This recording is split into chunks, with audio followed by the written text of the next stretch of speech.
53歲朱茵素顏被偶遇，一家三口看演唱會，12歲女兒長相甜美有點爆牙。4月8日晚 ，Coldplay 樂隊在香港舉辦演唱會，演唱會門票一票難求不說，現場堪比大型追星現場，不少港星都到場看演唱會，就連退圈許久未見的張曼玉都來了。60歲的張曼玉狀態保持不錯，打扮也非常新潮。除了張曼玉，53歲的朱茵昨晚也在演唱會現場，而且一家三口都來了。當天，朱茵身穿黑色外套，素顏亮相，狀態真是超級漂亮，真的是越素越好看。演唱會散場時，被網友偶遇，朱茵挽住12歲的女兒黃鶯。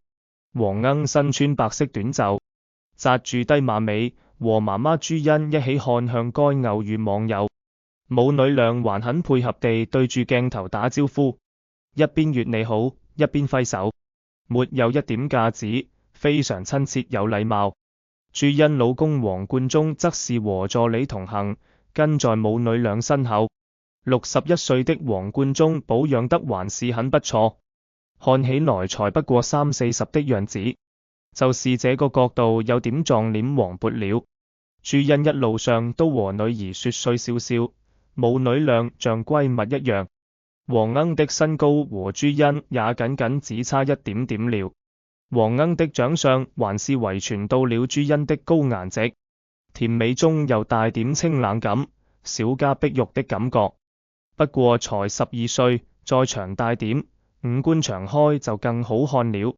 不過黃鶯笑起來的時候，露出牙齒，似乎有點爆牙的跡象，牙齒不太整齊，和媽媽朱茵對比就更明顯了，而側面看起來就更明顯了，側臉嘴突，確實是有點爆牙，這一點像其爸爸黃貫中。畢竟朱茵的牙齒長得是相當整齊漂亮。黃貫中曾帶女兒黃鶯參加過一檔親子類綜藝節目，那時候的黃鶯長相雖可愛，但確實是沒有媽媽朱茵的美貌，長得更像黃貫中一些。沒想到越長大越像朱茵了，眼睛也長大了。